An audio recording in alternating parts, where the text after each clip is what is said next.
Hi, I'm IKEA, and for today's video I want to have an in-depth look into the Tempest. This new exotic pistol that we're getting in Year 7 Season 2 is actually very interesting. First of all, we weren't supposed to get it at this point yet. It used to be for the climax mission. Some stuff went wrong. We'll explain in a minute what and how, and yeah, it is available already. And it is meant to be available now as well from Summit Floor 100. So we can get our hands on this, and it is a very interesting pistol because it has one unique trait amongst pistols, which is that it's fully automatic. So we just hold down the button and it just lets loose. And because of that, we're going to have to look at it and see actually if it holds up against other weapons. Then it also has a talent, which is very mediocre, but actually it doesn't matter per se for this. I'll already give that away, as even without that talent, it does compete really well. We'll go, of course, over some of the numbers here and also actually put it on some builds, as I do actually already have. Before this, already I had some pistol arranged builds, basically, where we went with a bulwark and tried to basically have a tech tank style, but then with a bulwark shield and a pistol instead. And those builds have gotten a pretty hefty upgrade with this, at least for the usability, because not having to click as much makes quite the difference. So yeah, we'll go over some of those, take it also into some gameplay and such, and show it off that way as well. So yeah, let's go get started. Let's first discuss where we get the Tempest from, because of course, if you don't have one, then yeah, that's the important part needed to solve that issue. The Tempest was available from the very first day of this season, unintendedly, from the climax mission from last season. It had the same item ID as the Tinkerer, and that made it so that if you went to anywhere where you could get the Tinkerer, which was the climax mission, and especially, for instance, the first clear on Master, for instance, guaranteed a Tinkerer, it had basically a 50-50 to be a Tinkerer or a Tempest. They disabled that mission after a day or so, and because of that, it wasn't available. But during that as well, with that announcement that we're going to disable that mission for the time being to solve that issue, they made it so that afterwards, it would be available. Once they had the first patch out, which was a week ago, it will be available from Summit Floor 100. And this is for completing Summit Floor 100. Importantly, it is a 33% drop rate on Heroic for completing Summit Floor 100 and a 45% for Legendary. And then much lower percentages for Challenging and below, that it's not basically worth it to even consider those. Do it at least on Heroic. Summit Floor 100 is very cheesable. You can kind of do it over and over again. You could matchmake for it and find yourself as well for some people on Floor 100. Now, that was a little bit more the case on the first week that this kind of came out, but there are still groups going around, and a smart person could find an LFG or find a clan or such that is doing this still, is willing to help out with this. As what you can do as the basis of it is that you can rotate one person out, or just, for instance, have a second account in my case, that keeps the checkpoint. Everybody joins on them. They leave keeping the checkpoint because they didn't complete floor 100. The rest of the group then goes and completes floor 100 and then cycle and repeat. You can do so with extra people willing to help out, or, for instance, yeah, with a second account or such. Because of that, it is very gettable, but then there is a second issue. There is no blueprint for this. There is no reconfiguration blueprint, meaning that you're stuck with whatever you get. And for instance, for a lot of people, it has been a pretty hard thing to try to get a damage to targets out of cover second stat here. Because yeah, every time it drops, even though it does drop a lot, it drops with a random third stat, and that is 13 for pistols, even more than the 12 for other weapon types, because yeah, pistols don't have a second stat here, of course. Because of that, it can be actually a chore to get it that way.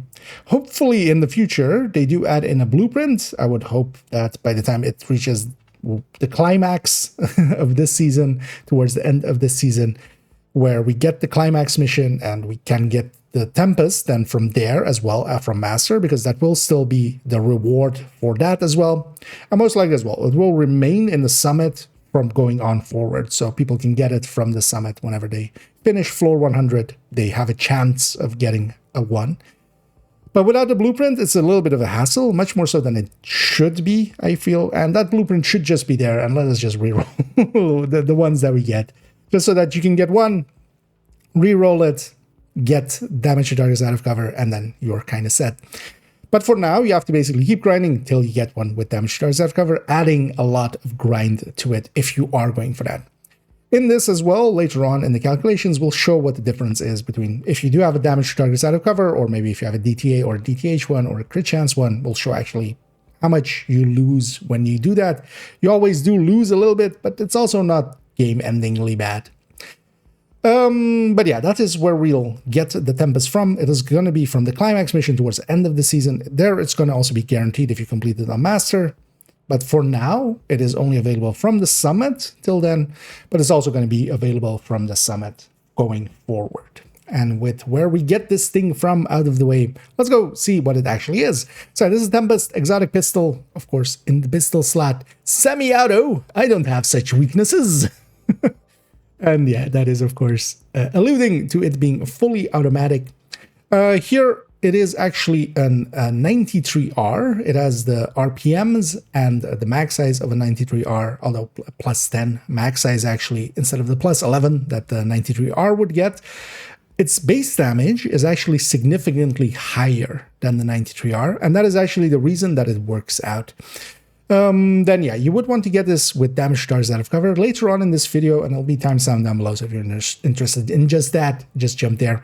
We'll look actually what the second stat, what we normally would call the third stat, how much difference that can make, especially getting one of the damage ones at the very least, and preferably, of course, damage stars out of cover. It has a pretty, well, the reload isn't horrendous. It is for pistols, decently long, but it is actually in comparison to some of the other weapons classes, especially ARs or LMGs or such. It is quick enough, but of course, at 700 RPM and a 30-round mag, we're hitting that reload quite often. And that is actually the biggest downside to the Tempest overall, is that, yeah, you do reload a lot, a similar thing to a lot of other exotics, for instance, the Lady Death or such. The benefits are there, though, I feel. Then we have the talent, and yeah, there's a lot of talk about this talent and that it's bad. And because it's bad, the gun is bad. This restrained, we will deal 25% amplified damage for 20 seconds after your shield gets broken. So when we lose our shield to damage, then we get to have this. Now, of course, the thing is, once that happens, we would also be disoriented for a few seconds, and then we would just have a bonus, but we no longer have a shield. And generally, if you're running a build with a shield, you would just wait it out. Basically, you would just fall back a little bit, wait for your shield to come back, and then do this damage. Overall, as well, breaking a bulwark shield takes quite a while. In most of the discussion here, we're not even going to include this. We'll show, of course, in the damage numbers how this kind of works out, this 25%. We're just going to ignore this talent, kind of like we do with the Ouroboros, for instance, especially back when it was one of the top meta weapons. This weapon, just by itself, does pretty well without even the use of this talent, and can meet up against other weapons that actually, for instance, need to activate Killer or such to keep up. On the mod slots, we have some stability, and this stability actually makes quite a big of difference. If we compare this against, for instance, a 93R, and we kind of fire it at its perfect RPM, or macro it to do so, the difference is night and day between the two, and that should be. With 50 stability, that should make a difference. We also get 15 crit chance. This actually, versus most of the other pistols, they do get to have a 20 crit chance, although, for instance, especially the Card 45, which is one of the top competitors in the pistol category, that gets to have 20 crit chance. This gets to just have 15, but 15 is also enough for a lot of builds. And this way as well, we can kind of slot it in without making too many changes to many of the builds that it would go into. Now, overall, stat-wise, this works out pretty well. That increase in the base damage, that is actually what saves it. Let's go start looking at some of the numbers and see how that works out. And for that, we'll come to this quartet of multi-calculators here on this spreadsheet. I'll, of course, link to the spreadsheet so you can just go and look at it at your own leisure. These are multi-calculators of my design. We can compare up to 4 builds here. And here we're laying them out, mostly to look at the differences between the Tempest and some of the other pistols, together with some of the similar builds and some of the tech tanks. We'll look actually at some of the layouts that we can go with, because for instance, here I have the high-end tech tank, but we can also go with strikers actually, because we have a high enough RPM that we can actually get some striker sassoing, and we can actually go with a similar style to the striker tech tank. So I wanted to know the numbers for that, and also know the numbers for if we go Hunter's Fury as well, because that kind of makes sense here as well. Then on this last one, we'll look into what that third stat means for us. If we zoom in a little bit and go back all the way to the top, these are multi-calculators of my design. We have the gear numbers going in down here, the weapon stats going in down up here. Up to 10 builds can be compared on their mag damage, their burst DPS, and their sustained DPS, together with some checking numbers, and we even get the multiplier for the build out of it. Here as well, I've kind of set it up to toggle some talents in and out. We'll be comparing everything today at a 20% headshot rate, a 90% damage to targets out of cover rate, and then also 60% armor rate, meaning basically a 40% DTH rate, damage to health rate. That all to kind of balance some of the numbers out, because yeah, we'll be shifting between builds that have different damage to target out of cover numbers. The headshot amount also really does matter. These are basically averages that I feel for general play we can hit, and that's kind of the way that I go with them. And they can be very much debated. That's also why it's well worth, if you want to play around with it, you can copy the spreadsheet and play around with some of these numbers. So yeah, let's go get started with this first one. And first we'll discuss actually, because the Tempest has 15 crit chance versus the 20 that generally some of the other pistols that we would pick, especially the Card 45 was one of the main picks, quite commonly for pistols. Is it better to go with a 55 or a 60 in the high-end tech tank that I do enjoy using for pistols? First of all, let's actually introduce that build and the style that most of this comparison will be centered around. As we talked about, we would go into a build setup for strikers as well. But this has been actually a go-to build of mine for going into Summit with a lot of directives, or even in the open world with 5 directives. And it's been working out pretty well. And I've been enjoying this build quite a lot, and others as well. I've gotten a lot of feedback on this build of people enjoying it.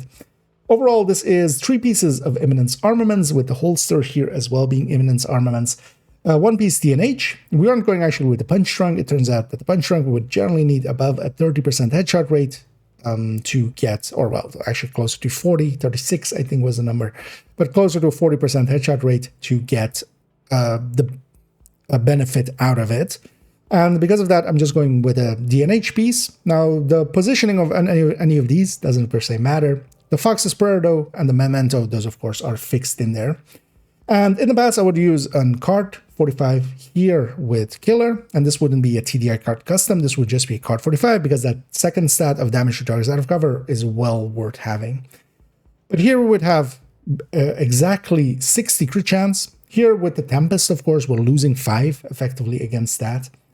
And overall, this has been my go-to already in the PTS as well for playing around with this weapon, and has been working out really well as well there. I'll link, of course, to this build picture down below as well. Let's go back to our multi-calculator here, where with this build, we also now have an option of going Obliterate, for instance, instead of Intimidate. That's why we have the toggles here to change all of these between Killer and, or between Obliterate and Intimidate for their numbers. If we're going Intimidate, we don't per se care too much about the crit chance, except that we want the best, basically the multiplier, just multiplying those 2 numbers together, whichever one is the highest, that's the one we want to go with. Here, though, we're already calculating out a burst and sustained DPS, so higher number here especially as well, wins as well. So actually at 55, we're doing better, because the crit is already so low that, yeah, here we don't need it, for instance, for activating Killer. If we do go Obliterate, though, I would maybe lean towards actually setting it up at 60. The way we would do this is actually putting in a 6 crit chance mod. We would be wasting 1 of it. Because of that, it is actually lower on its pure DPS output, but actually for Obliterate, we would be activating Obliterate a little bit more consistently. We're getting more crits, so we'll be getting up in the numbers a little faster. So it does matter actually how you set this build up. and for which talent especially. In the past, though, we would definitely go for the 60 because, yeah, we used to use a card 45 with killer. Here, with the card 45 numbers here, we already have killer active, and we can actually toggle this off, and let's do so. Before killer is activated for the card 45, what we have is that the card 45 is way behind. This is that difference in base damage that the Tempest has, and it is kind of like the Oreo. Its stats are higher, and its talent is basically inconsequential to it. And without killer activated, it's 17% behind, as we see here. If we reactivate killer, it is basically head-to-head on the burst DPS between them. Although you have to remember that burst DPS-wise, the card 45, we have to click for this. I'm never going to exactly hit 310, not unless I'm macroing it. I wouldn't recommend macroing weapon shooting because, yeah, that's actually a little bit too far, in my opinion. But you could. That's really the only way to exactly hit 310. If I'm just clicking, I'm not going to hit 310. So we're going to be lossy already a little bit on our burst DPS and also on our sustain DPS by extension. And because of that, the Tempest being fully auto, we just hold the button and it's going to fire at that RPM. That makes quite a bit of difference actually to this calculation as well. That's also why in gameplay, Tempest does feel even more ahead than this would kind of lead you to believe, because with all of the other weapons, of course, we have to keep clicking, and that is a big difference maker.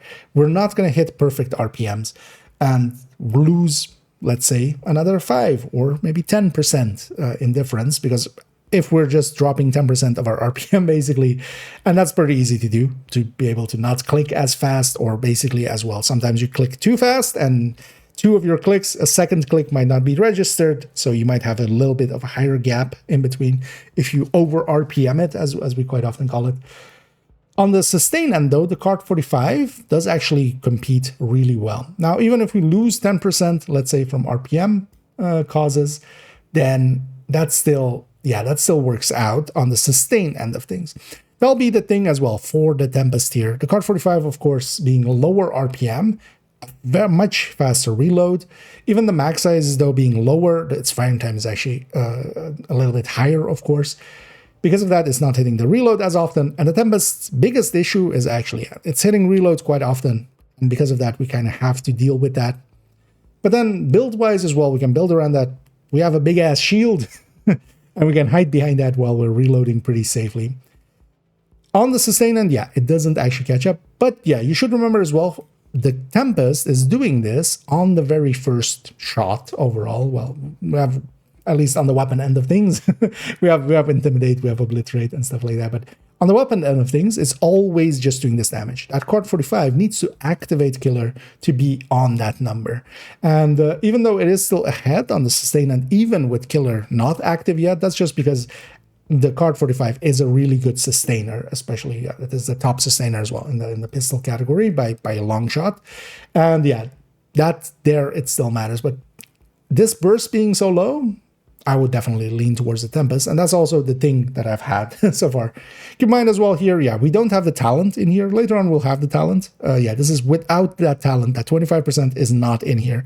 For most of the discussion here, we're just going to not even consider that thing there, basically. Then we have another one, which is the M45, and we'll turn killer back on because all of these other ones will definitely need it. When we have killer activated for this M45A1, the M45A1 is actually the burst leader in that category overall, but it has a much worse reload and a smaller max size. Because of that, its sustain is substantially lower. Even though against the card 45 is there a tiny difference in burst, but a large difference in sustain. Because of that, actually, I do go with the card 45. A little lower burst, but we gain so much in the sustain end that it is worth going with it. Both of them actually handle very similarly, as they are kind of based on the same model, actually. And because of that, the firing model. Because of that, yeah, they actually line up. We can kind of compare them directly just on their burst and sustains. And that's why I do actually, even though the card 45 is a lower burst weapon, I actually lean towards that because its sustain is so much higher. Sometimes that does also matter if the difference is too big. But it is the burst leader, and because of that, we should include it here. And then we're kind of a few percent ahead when killer is active. Let's deactivate killer again. So on that, before we get that at least first kill, because sometimes as well we'll need multiple kills to get killer activated, it is way behind, and that's kind of the story here. We'll see the same as well with the 93R being the base weapon of this exotic. I included it here as well. The base damage difference between the two is pretty hefty, almost 10k there, a little bit under 10k, just barely between them per base on each shot, basically at the base level, and that's getting multiplied through everything, of course. And yeah, that one with killer off, even at its best RPM. And of course, this one as well, the handling that we have here actually makes the Tempest usable. The 93R, to me, is almost unusable, especially if you're trying to get it to its highest RPM. You're clicking so much on the mouse and trying to recoil compensate for it. It is, of course, also a burst weapon, so it's firing a 3-round burst, making it kind of annoying to kind of compensate for. Let's activate killer here again, and what we have there is that it actually doesn't catch up on the burst. It is a little bit still ahead on the sustain end of things, and that's just because it has a much better reload. But yeah, we wouldn't use a 93R already because handling-wise, it's almost unhandleable to me. This Tempest having that 50% stability was very much needed. If that wasn't in there and it had basically the same firing model as the 93R because of that, yeah, it would be unusable. Then here we have the Tempest, that 55 one, so we can compare them directly. And if we add in a 25% amp, well, surprise, surprise, our DPS goes up by 25%. Yeah, this is, of course, an amp being a separate multiplier by itself. It's just going to add 25% on top. When we activate that, though, we do go up by quite a lot. But this is, of course, breaking our shield. I'm just never even making that consideration of like, oh, let me stand in front of too many enemies and break my shield. Like, no. Because of that, yeah, we're just not including this talent in a lot of places. It'll get triggered here and there, and on stream I've sometimes gone like, hey, I finally did it. I broke a shield. We have 20% and or 25% for 20 seconds. Yay. And yeah, we do kill 25% faster at that time, but it's also gone pretty quick.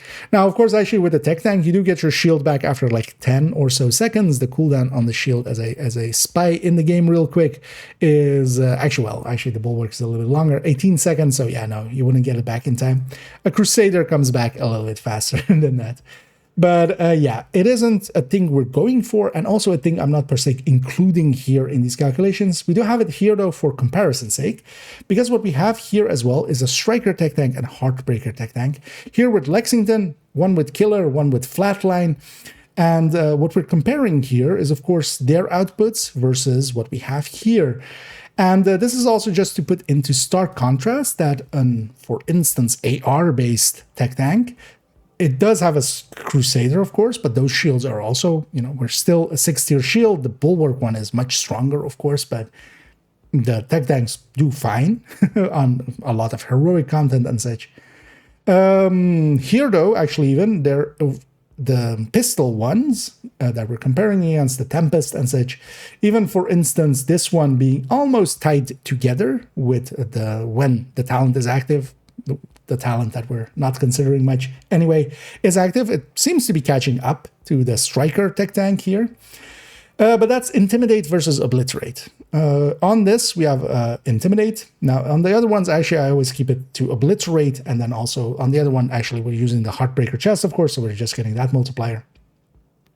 In this case, though, yeah, if we actually toggle this between Intimidate and we toggle to Obliterate for the pistol builds, a much more in line comparison, because Intimidate, of course, yeah, we do need to pick up pick up from the memento, so we can't have it on the first kill, for instance. We need to get a kill in or kill something at least to get a memento drop. And Obliterate, we can just stack up pretty quickly. If we go to that Obliterate, even for instance that even with the talent active, that 25% amp in there, a Striker tech tank or Heartbreaker tech tank kicks its ass with the Lexington. Of course, on the other end, we have a much stronger shield. We have a pistol instead of an AR, but an AR is actually much more useful, of course. So you might be asking yourself, why would we do this? Well, let's go answer that. And for that, we'll come here to the summit. I'm running that high-end that we just saw the build picture of. Here, though, I'm running it with Obliterate. As we saw, there was a toggle there to toggle it between the two. Intimidate really works well for instance, at card 45, and then Obliterate would just be too slow on a card 45. Here, though, with this Tempest, this opens up a few options, for instance, this being one of them, where, yeah, we can take Obliterate instead of Intimidate and stack this up. Now, of course, Intimidate is a much larger increase. It is basically a 40-something% increase at full stacks. Obliterate is basically a 20% in here. It is the only source of total weapon damage in there as well. Intimidate would always be a separate multiplier, and actually it's self-multiplicative even. Here we are going, yeah, with this high-end version though, and then with that Obliterate. And then in the summit, we can have a lot of directives. And that's actually what I enjoyed already with that card 45 version of this build, which used to be just exactly this build, and I still have the card 45. And it's actually still saved with the card 45. Where we would just have it like this, but then with Intimidate, because then we could trigger that. And I've always enjoyed this in the summit, especially with, well, in the past 7 directives, but now actually we can go back to 8. This season, they fixed up no regen. It used to be also the in-combat regen, so the regen from Memento or such. Because of that, I would generally turn it off.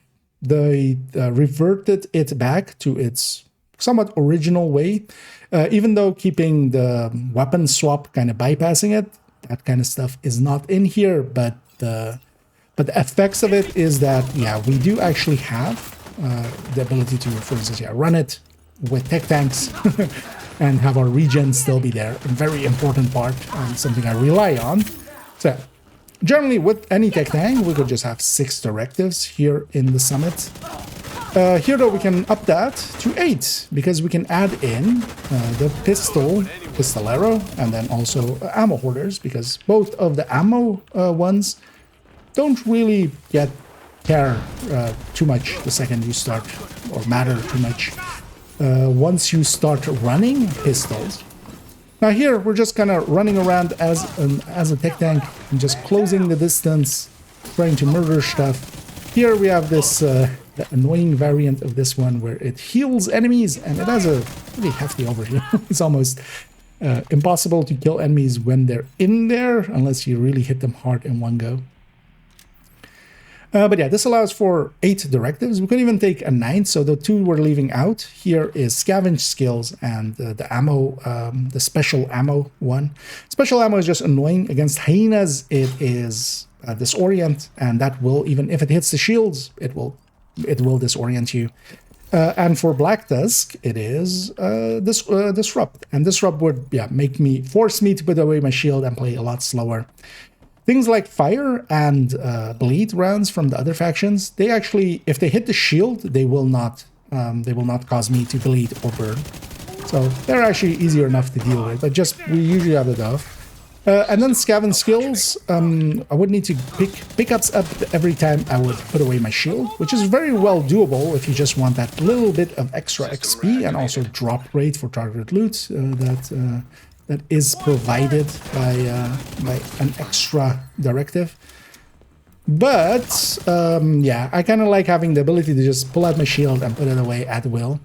I'll be pretty aggressive, and then also, yeah, try to basically just, yeah, I pull out my shield when I need it. It requires basically a lot more thinking if I'm going with scavenge skills. Here, I'm letting myself get hit quite a bit. And then this is also the reason, because actually with the Bulwark Shield, one of the things we could do, the Bulwark Shield is very strong. We don't need it per se at 6 skill tiers, the way that we have it there, by having those extra blue cores and such. The yellow cores, of course, is just from Technician and from the Memento. Those we kind of have no too much control over. But we could actually give up a few blue cores. The thing is, though, the reason why I don't is this is still for me plenty of output. But I also die behind the shield, because I still also need to survive, not just my shield. Because of that, I've actually leaned into just, keeping it at that same amount of blue cores that I have with normal tech tanks, partially because I'm also very used to that amount, and I kind of expect that amount to be there. The second it isn't, because I've tried actually, for instance, having this be just the Memento basically and Technician. 3 tiers on the shield, getting healed by a 2-tier artificer still, because that doesn't change. But the 2-tier shield, the 3-tier shield is fine. That part is perfectly fine. But I find myself dying behind the shield, as also, for instance, the bonus armor for each time that we pick up one of those memento pickups is a lot smaller. And yeah, all of those things kind of get affect the survivability for me here. And also, as we see here, we don't have, well, Reanimated is actually available at the current time, but also I don't have any of the modifiers on. And we're still doing perfectly fine. I wasn't even fully charged up on the Memento, for instance, which will be in a second.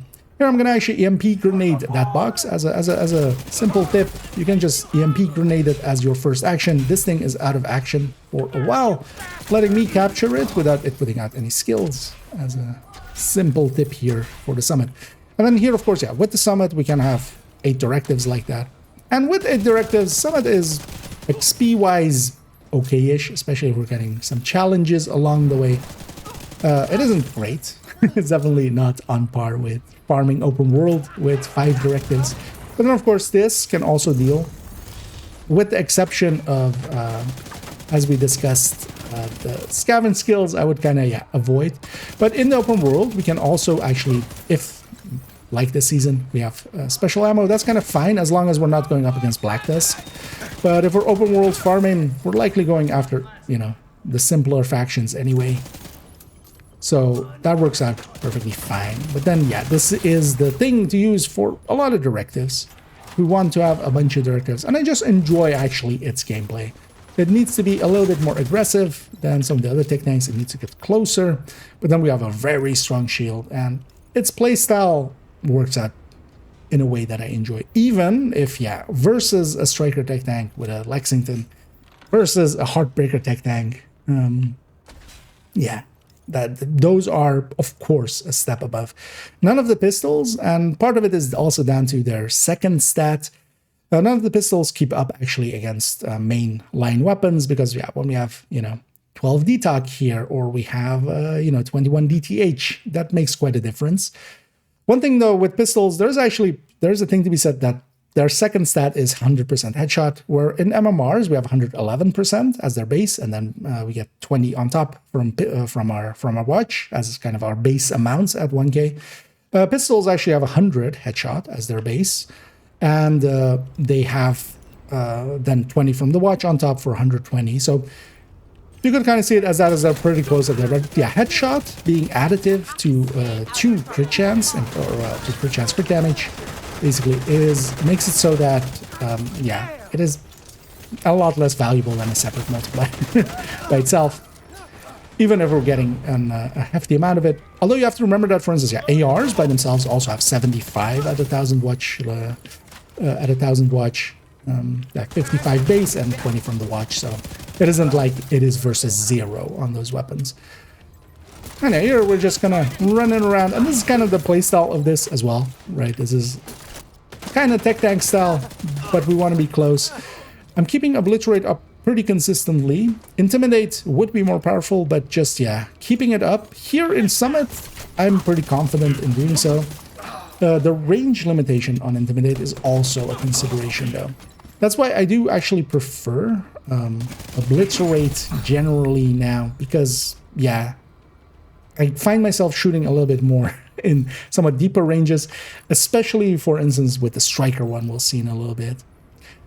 But overall, well worth having as a build, and I've enjoyed this one already anyway. It is kind of like a red D3 at this point, for those that may have ran those in the past, where you still go for the stamina to get that bonus, but then the rest of the stats go towards enemy armor damage and such, and crit and elite damage. Anyway, we do get the key here. We're on some of the lower floors as well, where it is a little bit easier. Even though I just got the key, I'm still key checking every corner. But yeah, we'll run these 3 floors real quick here. As just, this is especially the place where, yeah, I already in the past would run this quite a lot, but then with the Cart 45. And just getting those directives up, getting a little bit more XP out of it, I kind of enjoyed it. And also, while we are weaker, we're not weak. right? Like this still kills plenty fast enough. We can, especially if we hit some headshots along the way, we can be very quick about clearing out the runes. And doing so as well, in a very comfortable way. Here though, yeah, I did armor break there. Just by being a little bit stupid. Let's see if we actually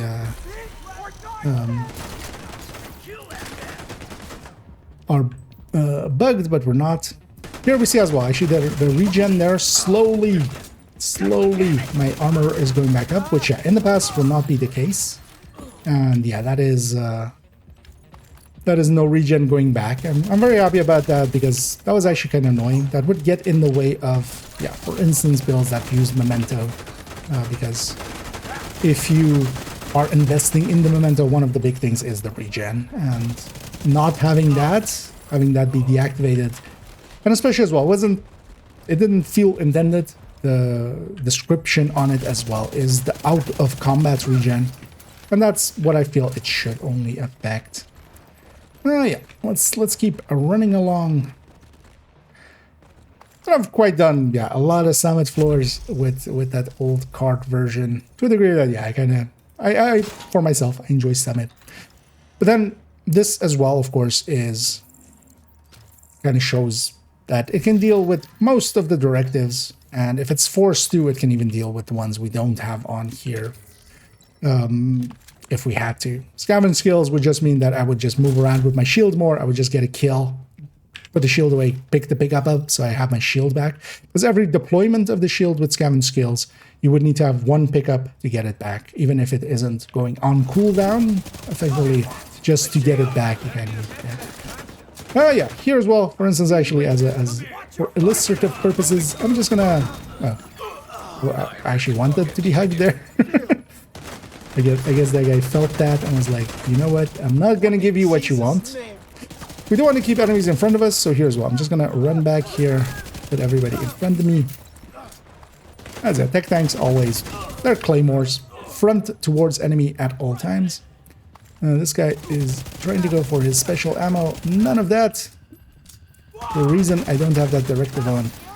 Don't you go annoy me now. Although yeah, as long as we're up against, for instance, here, outcasts, that fire rounds, that we can deal with. We still don't want to get hit on our body. We will get set on fire from that, but yeah, it is pretty easy to avoid, and we would just need to play a little bit slower. Here, done 3 quick floors of Summit. Let's actually go grab our box. And I also did a few challenges here. If you do actually do a few of the challenges along the way, Summit can be decent for XP. Not good, but decent. It is still better than, for instance, Countdown overall. And then, for instance, here as well, we're getting crazy then. Each of those is worth a decent amount of XP with it. And yeah, that does add up. So actually in the past, running, for instance, 8 directives here in the Summit, and you would just reset, for instance, the first few floors just to get to some of the easier challenges along the way. It can actually do pretty well when it comes to XP, but yeah, it's still not as good, of course, as the open world. But here we saw this build basically in action a little bit. Let's actually go see some of the other variations that we can go with. And let's go back to the spreadsheet here, where I had a question already right away when we saw the RPM of this is, would that work out with Striker? Because, of course, Striker, as one of the bigger gear sets in the game, it has a lot of damage output. All it really needs is a weapon with a decent enough RPM, and then it can just basically feed off of that. And we could, of course, just go with this weapon with a bulwark, and then kind of looking at it in the way of a tech tank, in the kind of the same way where the build we saw a second ago is kind of a high-end tech tank. This is then the Striker tech tank. But then actually, if we take the Striker tech tank, there is actually some optimizations we can do towards taking it for the Tempest here. Taking it to the game here, I have a DNA chest. We basically move the other one over, although I actually have a dedicated one for this character now, where we stick in, instead of the Cheska chest that normally would be part of this build, and then, of course, just whatever weapon, and then it's maining the Lexington there together with the Crusader shield. If we take it to setting it up for the Tempest, we do want to take that DNH 20 pistol damage when we have comparing basically Cheska usually beating out some of the things like Fenris and such. Even on a build like this, that because of the memento is still pretty high up there on the weapon damage, especially with the grading as well. Keep in mind as well, in the previous parts that we saw, I did have a maxed out build. I did have 30 grading, even though we didn't have, for instance, the modifiers on adding damage and such, or for instance, reanimated to make it super easy. It is basically as maxed out as it's going to get, the version we saw there, and same here. If we are min-maxing, yeah, this DNH just makes more than enough of a difference to be worthwhile using here. And so we flip out that as gear piece from Cheska here to DNH. Of course, we take a Bulwark, and then together with that, we'll take the Tempest. But that's basically all we're doing here. And then here, actually, I'm just taking one crit chance mod instead of a crit damage mod that would be on, on the Cheska chest. Here, though, we're then landing on this 49,105, which actually, yeah, for obliterate, we could actually take it to 55, which is actually the way that the obliterate calculation in a second is set up. Going back here, though, so yeah, that is that Striker's Battle Gear, SB is standing for that, Striker's Battle Gear Tech Tank. With all of these, we're comparing as well with Intimidate and Obliterate. As long as we're running the Memento, we can actually run Intimidate, and Intimidate is, of course, a decent chunk higher.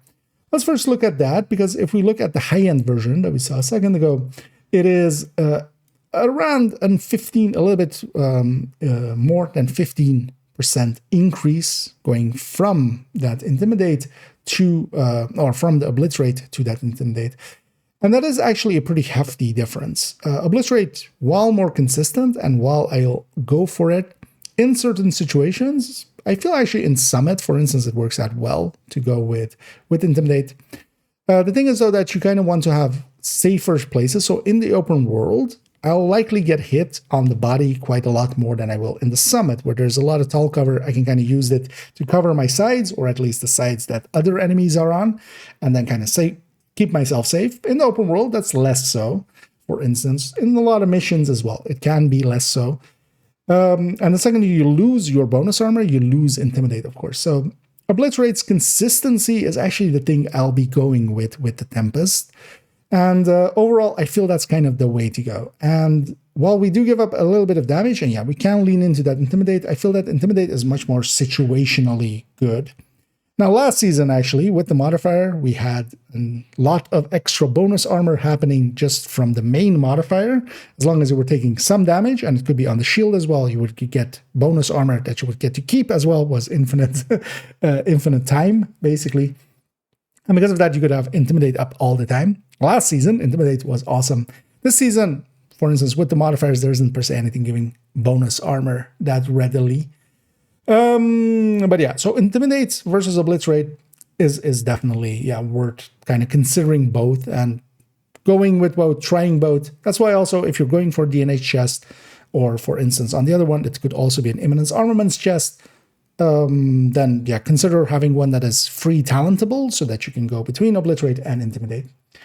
If the chest is basically inactive, so we don't have either Obliterate or Intimidate there, because if they're inactive, basically both are the same. This is basically the over-under for the talent. So when we activate Obliterate, we're gaining a little bit over that 15% that we have there. And going up then towards Intimidate, we're gaining another, basically a gap of 30% there.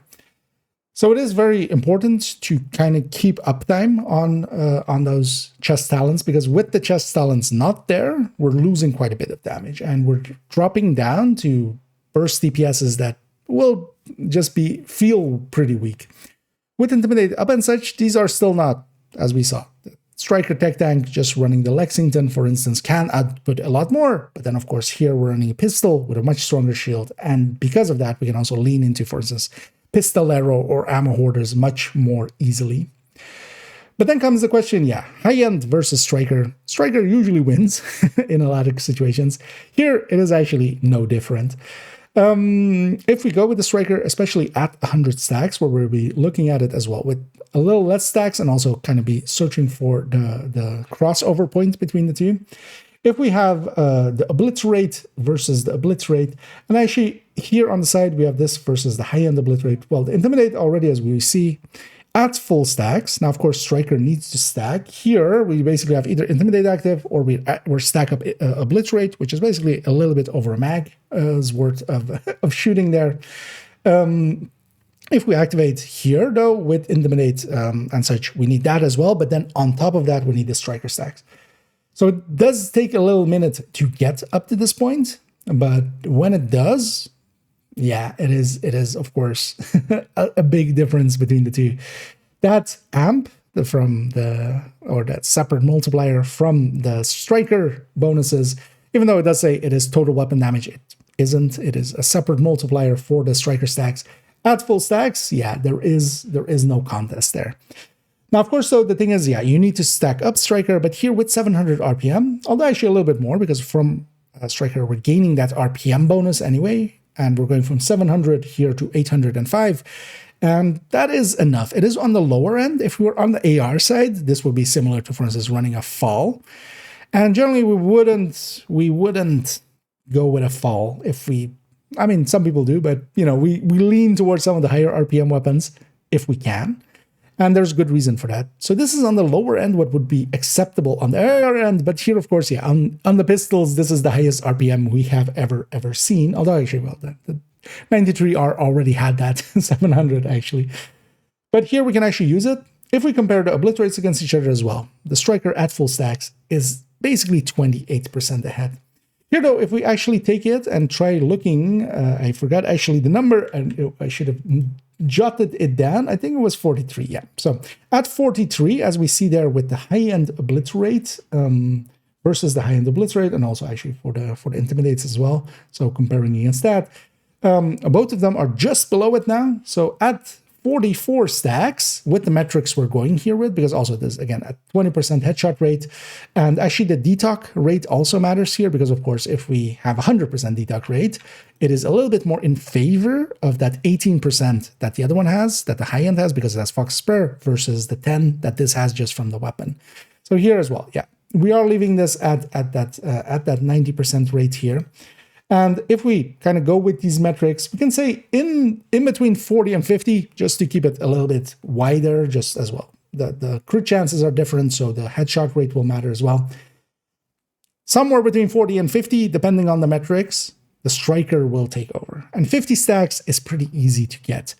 And overall, I feel this is the way to kind of go, because both of them still have that memento. The survivability of them is the same. They have the same amount of blue cores and such. It is just the difference in the Striker stacks. What we can do go as well, and I looked into that, and we'll see it in a minute as well, a layout for that with Hunter's Fury as well. We could also go Ninja Bike. If we go Ninja Bike, we can take 2 pieces Imminence Armaments, and then we can go with 3 pieces Striker, and then the Ninja Bike.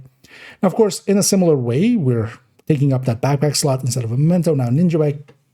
Does that work out? It does overall, just because the Imminence Armaments is actually one of the bigger bonuses. So we're basically getting, you could kind of split it up in this way, where the third piece bonus, of course, is 20 pistol damage. The first piece as well has actually 5 pistol or 5 all weapon damage.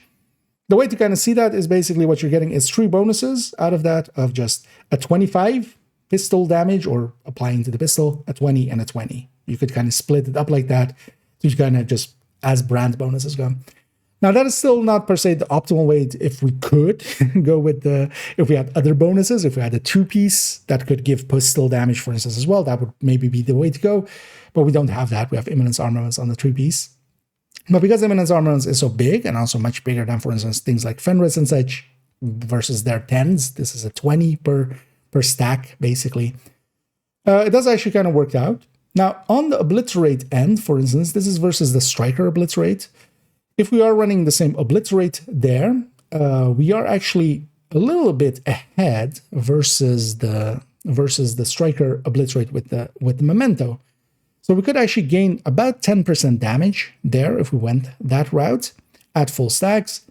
But then what we would have, actually I need to put this back to 100. Let's put this back to 100 stacks. What we have there then is that numbers wise, Ninja Bike is actually a little bit ahead, but then we're giving up the regen, we're giving up the bonus armor, we're giving up as well. This is actually with the Memento long-term buff there for the weapon damage, so the Memento is fully stacked to that 30 weapon damage it gives on the long buff. But actually, if we are consistent on picking up those short-term buffs, we're gaining another 15 weapon damage from that, and that would actually kind of eat up into this. It would be still ahead, but by a smaller amount. So I feel with the Striker one especially, we would lean towards that Memento. That regen and such is well worth having, even though there's definitely a case to be made for the Ninja Bike here, much more so than with most other builds. Quite often we just ridicule the Ninja Bike. Here actually, I could see a case being made for it, but more so actually in a different style that we'll see in a second. Let's see this in action actually for a minute, and let's actually take that into some combat here. This layout is very familiar, of course, the Striker tech tank. Here we're just swapping out that Cheska chest, here with a crit damage mod, going to a DNH chest with a crit chance mod. That'll work out well enough, as that puts us at this 49,105.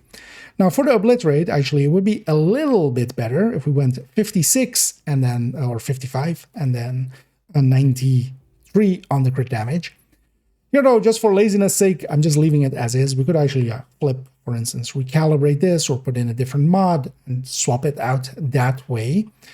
But this will work out well enough. And then, yeah, we're taking a Bulwark, we're taking that Tempest. Here again, as well, a graded one with Detox, so kind of as high as we can take it. Here with the Striker, now one option we of course have is an ACS. We can just grab an ACS and go and stick that, for instance, into some enemies and get a few stacks for Striker that way. Now this would be a little bit more consistent if I, for instance, had my Memento stacks. But we can use the bonus armor, for instance, to get into range and then deal with the enemies. Incoming hostiles detected. And yeah, let's, if they're not spawning out there, they're spawning back here.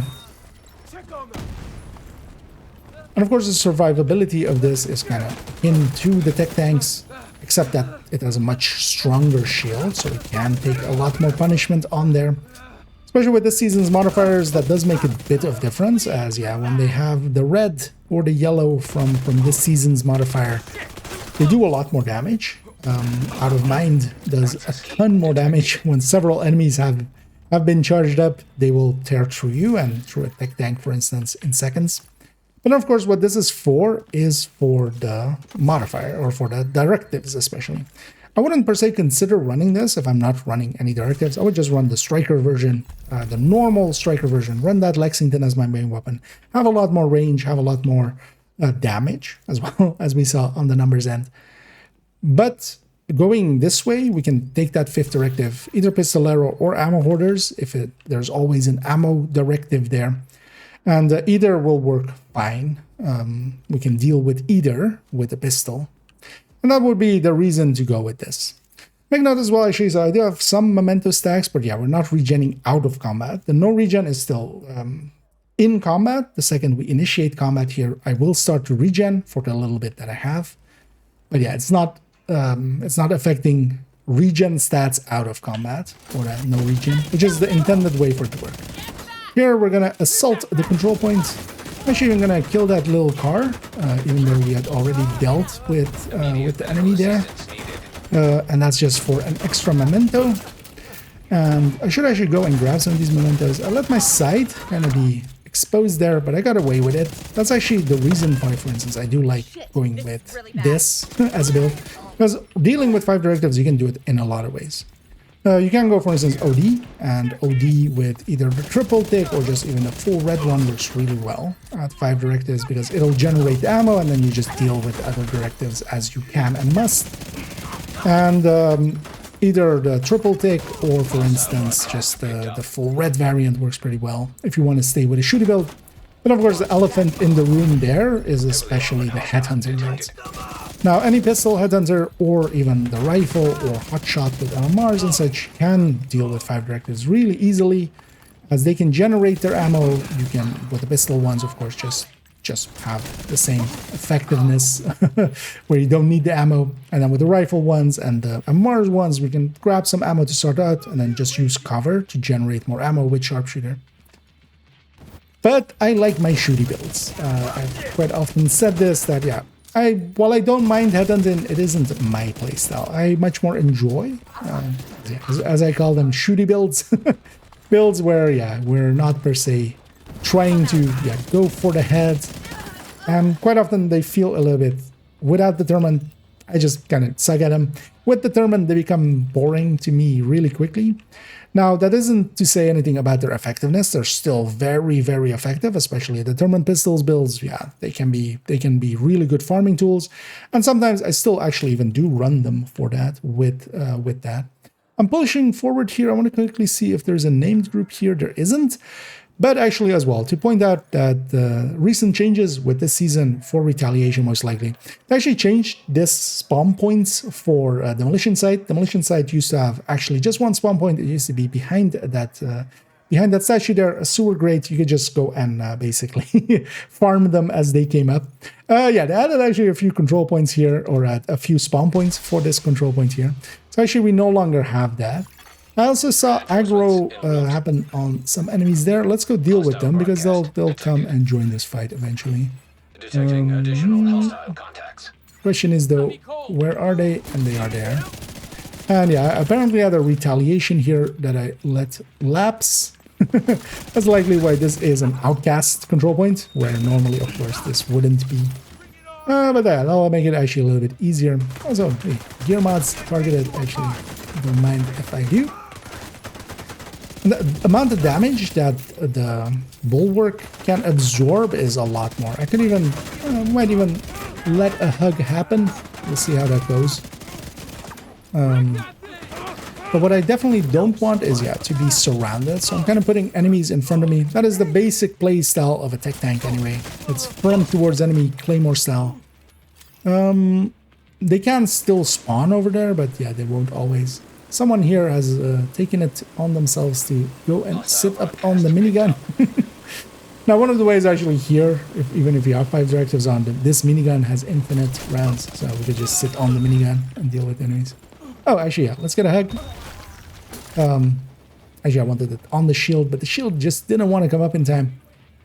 One of the things is, though, that, yeah, with builds like this, with the memento, we're in combat here, 3% regen, 33 seconds to go from empty armor all the way back to full. These waves seem to be dealing with themselves, mostly. We don't even need to do anything, as outcasts quite often have. I wouldn't mind actually taking one of those explosions on the shield and seeing if we barely survive it or not. And the downsides of Fog of War and not having a tool to deal with it is this. Now, these enemies are also getting spread out because my NPCs are here. But we'll just go deal with it. I lost sight of you.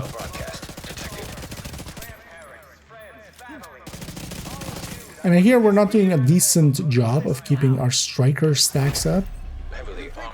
Let's maybe actually do a little bit of that, because yeah, we can. Gonna take a heal there. And positioning, of course, is the important thing for tech tanks. Is I don't want to be hit on my sides. I don't want to be hit in my back. And even just a few shots out there with the ACS helped me to get above the 50 stacks that will be needed for dealing more damage than the high-end variant. This guy, yeah, has shock rounds now, but yeah, I have lead rounds. That works too. It turns out lead can beat electricity. Let's deal with this last guy. And overall, this is just this. It is a good way to deal with 5 directives, one way that I quite enjoy. And you can be pretty stupid with it and get away with it. That's the strength of tech tanks in general. That's why I enjoy running them, for instance, as well. For me, on streams and such, I can chat away. And if I make a mistake or two, I'm not on a glass build. I'm not on a build that can't, the second that it gets tough, can't really deal with it. No, I'm on a build that can take a beating. And quite often, I do take quite a beating on it. But this striker variant is honestly the way to go. If you're going for the Tempest, if you're going to make a dedicated build for it, and we'll add actually likely my consideration is we likely will add a Tempest recommended folder, because this I will add an DNH chest and the Tempest likely to the Striker Tech Tanks build picture, but I'm not going to make a dedicated one for it. So yeah, likely we'll make a recommended folder just so we can have several of those in there, because there's actually other ways as well. Let's go look at one of those last ones. And let's come back to this multi-calculators, where we have another one here with HF, Hunter's Fury. We'll be a little bit briefer on this one. This was actually, I thought it would work out to, for instance, yeah, go Hunter's Fury with it. Although I had my suspicions that it wouldn't work out as well, just because, while we do get, for instance, that armor on kill and the disorient on kill, for instance, from Hunter's Fury, generally Hunter's Fury, if we're also not taking the on kill bonuses consistently and such, and this is not a very fast killing build, for instance, or just style of build. Without that on kill bonus, Hunter's Fury usually falls behind the high ends. But then, of course, yeah, on SMGs and such is fine, because that armor on kill and that disorient is really nice, or for shotguns. What we see here is if we take with the Hunter's Fury proximity buff, we would always want to be within that 15 meters. That's also one of the limitations there. For instance, with the Striker there, quite often I was a little bit outside of 50 meters, and then it still works out. The drop off on the pistol on the optimal is there, but it's not ender. It doesn't end things. Being outside of that Hunter's Fury range really does make a big difference. It is a 20% amp on top of everything. With Hunter's Fury, though, if we have it kind of in the same layout as a tech tank, where we take it with a memento and then one piece DNH and on the chest with a blitz rate or with intimidate, and then the rest is Hunter's Fury, yeah, it doesn't actually catch up to the high end. Now, we do have, of course, that on-kill bonus that we can stack up to 5 times. It does dissipate in 10 seconds, so you need to be getting a bunch of kills in quick succession, which this isn't the build for that. Depends, but in most cases, we want to separate one enemy out, deal with them, move on to the next one. And plenty of times, it'll take a little bit over 10 seconds to get there. But if we actually take that 5 stacking kill buff, which is a self-multiplicative, and it is 5 stacks basically of a separate multiplier, so each is a separate multiplier, meaning that it's a little bit more than 25% that you would expect if it was additive to itself. With that turned on, it does actually catch up to the high end with the same talent. So for instance, here versus the high end with the blitz rate, here, yeah, we would be around a little bit above it. So we would need to get actually multiple kills in a row, damage-wise, to kind of catch up to the high end. And of course, the Striker one that we saw was even quite a distance ahead of that one. That's why I feel this high for the Hunter's Fury one doesn't per se work out. It is a little bit too weak, and that's also in gameplay because I've played around with all of these versions. This version doesn't per se work out. But then we have also, as we discussed, that Ninja Bike variant. And actually, so the way we would set up the Ninja Bike here, I don't have the mods in, but just to illustrate the point, kind of, if we take, and I also have one blue core too many, as we have here, but layout-wise, 2 pieces Eminence Armaments, we would take it with the chest being an Eminence Armaments piece, a Blitz right there, or Intimidate, depending on what we go with, 3 pieces Hunter's Fury, and then the Ninja Bike. Because of that 60% pistol damage, this is one of course, one of the best brand bonuses you can get, especially even the pistol ones being 20% was already way higher than the 10%, you know, that, for instance, a Fenris gets, or a Petrov gets, or an Araldi gets. Here with 60%, triple of that amount, this basically becomes, yeah, a 25 for these, basically the 3-piece bonuses here. It becomes a 25, a 20, and a 20. That's the way to kind of see it. And that's much more than, for instance, the Lengmo, which we could see as a 10, 10, 10. Yeah, 20 double. And even on that first piece, because, yeah, we get also 5 weapon damage. Because we have good bonuses, here is one of the few places where Ninja Bike kind of makes sense. But then, yeah, as we talked about with the Striker, it's 10% ahead with a Blitz rate. But then we're giving up all of those bonuses from the Memento, where we have, we have some regen going. We have skill efficiency. We have the bonus armor, and then the weapon damage.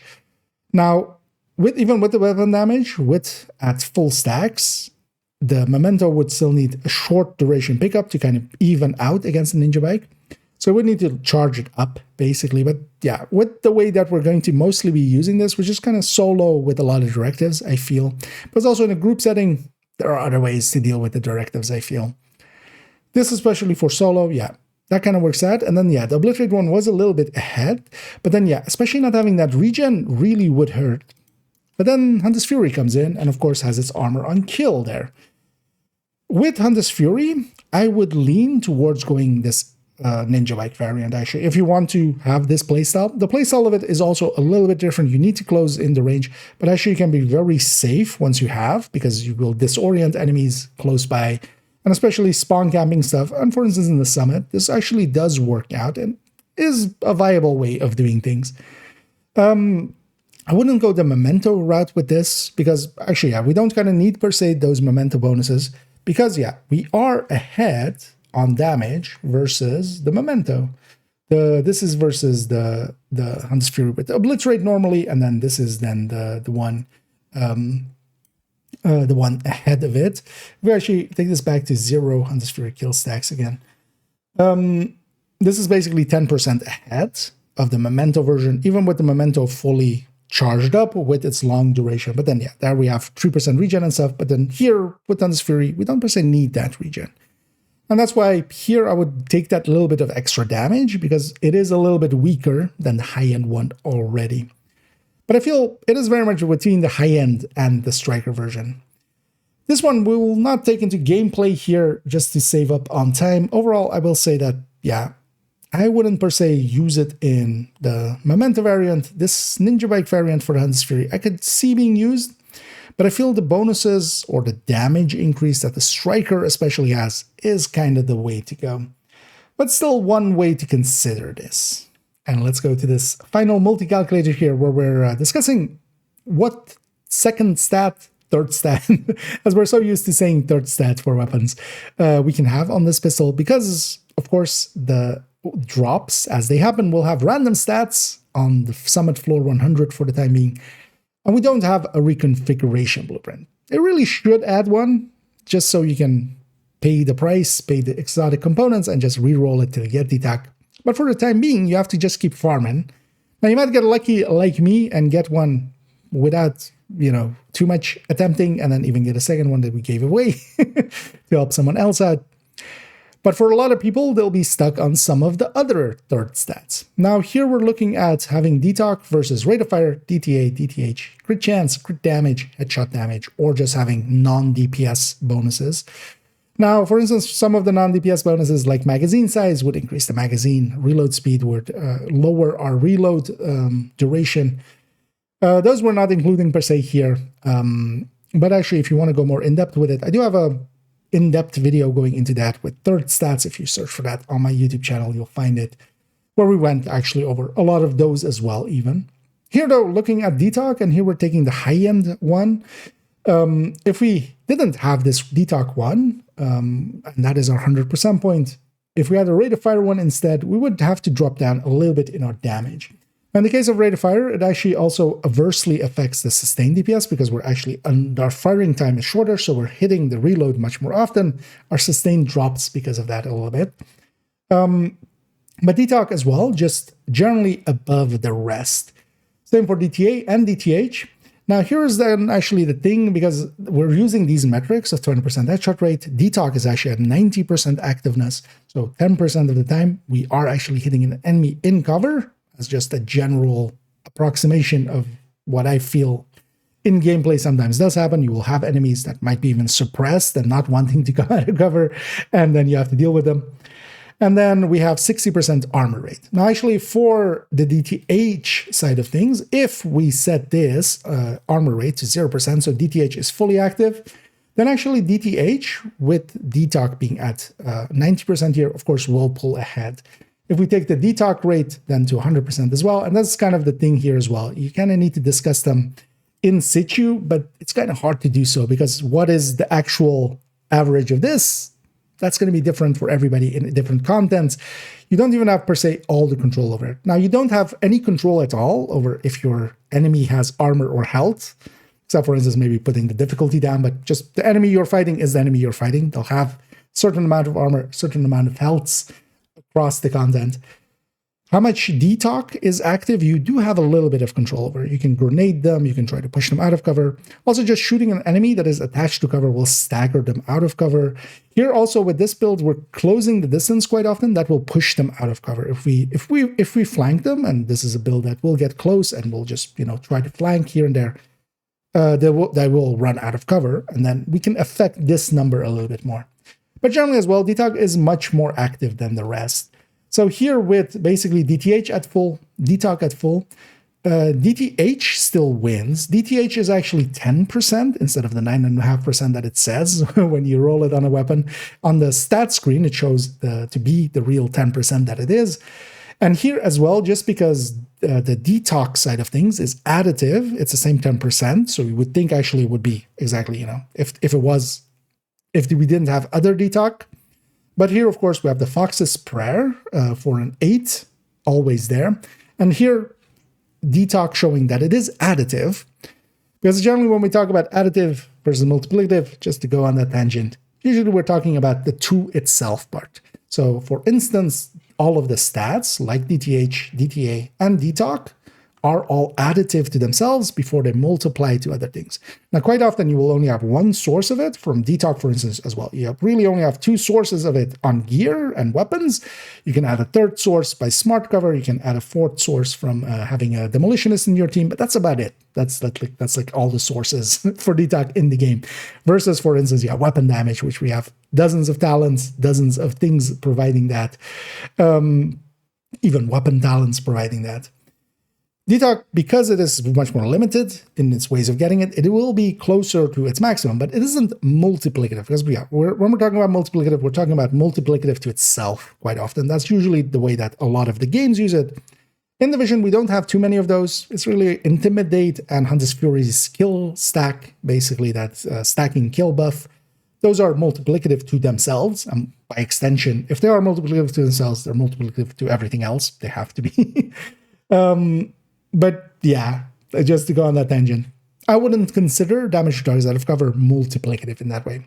Even if it was, that wouldn't actually be the reason why it's good. It's just that it is a separate multiplier, one that we can't also feed too much into. So because of that, that's actually why detox is good. And we see that here as well. Actually, let's go back to that 60 and 90 that we had a second ago. As just general metrics that I feel will balance this out a little bit to show a little closer to general play.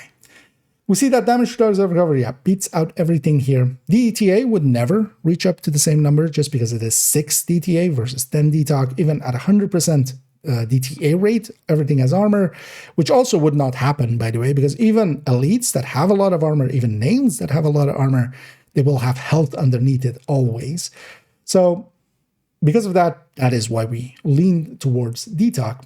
Rate of fire be way behind as well. Here, crit chance. With the crit chance, we can actually, what we especially do is take that crit chance, take a little bit more crit damage. That's generally how we use that crit chance set. If you were to set it up in that way, that one actually gets the closest of all, at least with these metrics. But then that's also down to the headshot rate. The more we headshot, so for instance here, if we set this to 100%, now it falls actually kind of in line with some of these other stats. This is also the reason why we kind of lean towards crit chance, for instance, on LMGs as being kind of the second choice, just because of its value and such. But it's also very build dependent. Here, the crit chance, crit damage is actually pretty low, so we're gaining a lot out of it. But yeah, if we, for instance, had 0% headshot rate, then actually it would rise up to be a little bit closer to the detox, but still not taking over, even with 90% still on the detox rate. And this is the main reason why we go with detox. It beats everything else. And especially what you shouldn't consider, because those 4 rate of fire, DTA, DTH, crit chance, if you have to, if that's the option that you have, if you, you can't play with Tempest without or with detox if you don't have one. But if you have one with rate of fire, DTA, DTH, or crit chance, it's fine if you have to. But yeah, crit damage and headshot, just by the values that they have, because we get basically 9.5 crit chance, we get 10 crit damage. Of course, generally the crit damage values are double of crit chance. It isn't the case here. And also 10 headshot, for instance, as well. Both of those will leave you hanging quite back. And yeah, I would recommend grinding out for a better one if you can. If you can. If we don't have any, if the second stat is, for instance, swap speed or something, yeah, we're losing about 8%. And that does hurt quite a bit. This build already by itself is not the strongest. The more we lose, the weaker it quickly becomes and loses a lot of its potency. But yeah, overall, yeah, Detox here again kind of showing that why we go that route. But yeah, rate of fire, DTA, DTH, and crit chance, doable if you have to, but wouldn't be the optimal choice. But if you don't have the choice, you just don't have the choice, right? But I wanted to include this, especially for those people that, yeah, don't have the optimal one. You don't lose extreme amounts. This isn't halving damage or such, but yeah, you lose a little bit. And all that brings us to the end of this in-depth look into the Tempest. Tempest is well worth using as a weapon, even though as some people have derided it for its talent, that's not what you should look at it. Some weapons have bad talents, and they work out perfectly fine because they have good stats, and this is one of them. And some weapons really live off of their talents, for instance. And yeah, that is two different things. In this case, the base talents of the base stats of this are the talent. Effectively, it's kind of like the Ouroboros, especially the early incarnations of it when it was very overpowered, where the talent is just something to forget along the way. So here, comparing it to a lot of other pistols, it is well worth using. The thing is though that for pistols, yeah, the only real reason I have to use pistols overall is if we're going with a lot of directives. That's usually where I take it, and then especially to deal with pistolero or with ammo hoarders. Because if we're not going that, in these cases, like I had here with the Striker Tech Tank, for instance, versus taking it with a pistol variant, the normal Striker Tech Tank using Lexington has a lot more range, has a lot more flexibility, it has a lot more damage, versus taking the pistol here. But of course, the pistol allows us to take some more directives. Especially, for instance, in Summit, where we can take both Pistolero and Ammo Hoarders and deal with them very easily. Yeah, there is some value there. I do enjoy this build, this style of build already for a long time. In the past, with a Card 45, and the Tempest has slotted into that high-end tech tank, pistol tech tank, just like a dream, effectively. Making it much more easy to use. We can just hold down the button. We don't have to click as much, and I've enjoyed it quite a lot for that. It is situationally well worth using, and if you kind of enjoy the play style of a tech tank, an aggressive tech tank, much more so than, for instance, going OD to deal with 5 directives or going Headhunter to deal with 5 directives, it is well worth trying these out. And likely in the future, we'll actually cover it even more so with a build showcase, even though this video kind of turned almost into a build showcase as we ran it into some Summit and some open world just to show off what it can do. So yeah, thank you for joining me for this one. If you did enjoy this video, please do any and all of the algorithm things down below. It does help out. So I'll do that a little bit of shilling here. In the future, we are going to go into the going, for instance, a retaliation only tips, because I do want to cover that game mode, even though a lot of us have already discovered a lot of it. It is well worth covering it for everybody, so we're all on the same page. And also a build collection update video going over some of the changes done recently to the build collection. So I hope you join me for those. And as always, have a good night.